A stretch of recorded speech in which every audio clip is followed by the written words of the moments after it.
एक खूबसूरत लड़की की मुस्कुराहट को मेरे एक दोस्त ने मोहब्बत का इशारा मान लिया। अब तो करके ही रहूंगा इजहार इश्क। मन ही मन उसने यह ठान लिया। कुछ दिनों बाद सामने से जो आते देखा दोस्त को, तो मन मेरा कुछ अटकलें सी लगाने लगा। चाल टेढ़ी, माथे पर पट्टी, चेहरे पर सूजन, एक आंख भी उसकी बंद थी। देखकर हालत उसकी, दिल मेरा घबराने लगा। बड़े अपनेपन से थाम के हाथ उसका पूछा मैंने, ये चोटें कैसे हैं आई? कुछ देर तो जाने क्या बड़बड़ाता रहा। फिर बोला, बड़ा ही मनहूस दिन था, कुछ ना पूछ मेरे भाई। इश्क के इजहार को प्रेम पत्र जैसे ही मैंने लड़की को थमाया, वो तो गुस्से से लाल पीली हो गई। चटाक से मेरे कान के नीचे एक बजाया। इश्क के खुमार में मैंने देखा ही नहीं, उसके 3 भाई भी थे वहीं खड़े।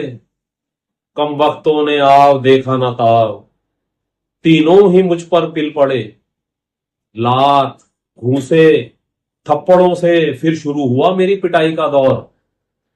थप्पड़ से बचता तो घूंसा पड़ जाता, घूंसे से बचने के चक्कर में पड़ जाती लातें 4 और। इस कदर कूटा बेदर्दों ने कि दिन में तारे नजर आने लगे। अंधेरा सा छा गया आंखों के आगे, जुगनू से टिमटिमाने लगे। किसी तरह जान बचाकर वहां से भागा हूं। 2 दिन से तो होश ही नहीं था, कल ही तो जागा हूं। ये टांग तो हिल ही नहीं रही थी, आज तो फिर भी थोड़ी सी चल रही है। बंद आंख अपनी दिखाकर बोला, ये लालटेन तो बुझ ही गई थी, आज तो फिर भी कुछ कुछ जल रही है। कराते हुए हाय हाय की, फिर बड़ी बेचारगी से बोला, अब तो कसम खाता हूं भाई, इश्क के इजहार की जिद अब कतई नहीं ठानूंगा। और लड़की की तो बात ही छोड़, मैं तो अपनी बीवी की मुस्कुराहट को भी मोहब्बत का इशारा नहीं मानूंगा।